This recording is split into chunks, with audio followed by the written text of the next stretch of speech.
the real attempt at grappling with high debt, high interest rate, this vicious cycle created by the PNP, started with the Bruce Golding-led administration of 2007 to 2011.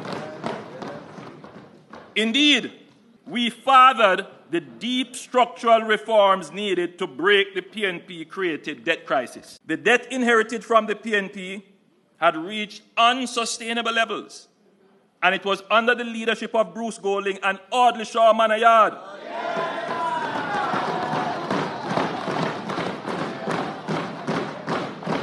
supported by enlightened and patriotic members of the private sector and reasonable unions that the first structured debt exchange was engineered, JDX.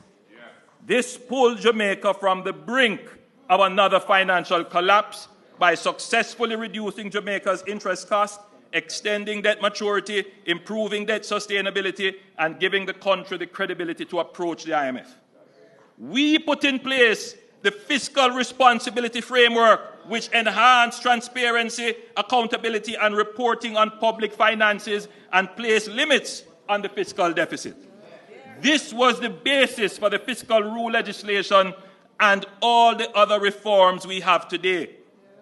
We took tough steps to divest loss-making public entities such as the Sugar Company and Air Jamaica, which under the PNP racked up huge debts and operating losses carried over from the 18.5 years of poor management and lack of superintendence of public bodies. And when we were the opposition, we did our part in supporting and developing many nascent measures, including working assiduously on every piece of legislation required to meet the IMF timelines. I gave direct instructions to my members of the House and the Senate that we must not hold up any of the IMF bills. We were a responsible and constructive father, even in opposition. We acted in the interest of Jamaica's economic recovery. In everything we did, we chose Jamaica over narrow political partisan gain. No one on this side said that the PNP did not contribute to the national effort to restructure and reform the economy and bring down the debt. As recently as November last year, at the launch of our Next Chapter policy pivot, I said, and I quote, "Let me express my deepest gratitude to all who played a role in this transformation. Leaders from both sides of the political aisle, business leaders, our civil service, unions, members of civil society, and most importantly, the people of Jamaica. I want to specially recognize and thank the Honorable Bruce Golding, former Prime Minister,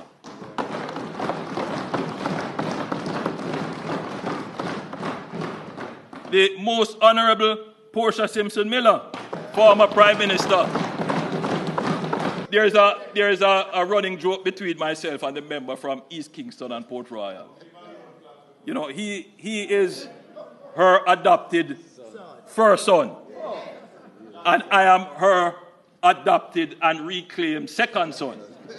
You remember I was disowned for a little period of time. But the member from East Kingston and Port Royal know that we made up. So it was very easy for me, with no malice or ill feeling or ill will, to acknowledge the work and contribution of the Most Honorable Portia Simpson Miller, the Honorable Peter Phillips, former leader of the opposition and Minister of Finance, Honorable Audley Manayard Shaw, former Minister of Finance,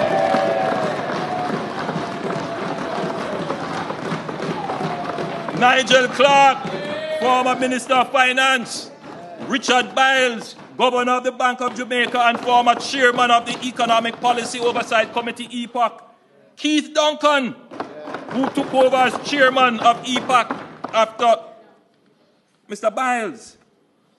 All the members, and I'm eternally and always grateful to all the members of the National Partnership Council. But most of all, I want to thank the people of Jamaica for their patience, resilience, courage, and sacrifice. Jamaica's turnaround would have been impossible without the willingness of the Jamaican people to endure the hardships that they had to bear.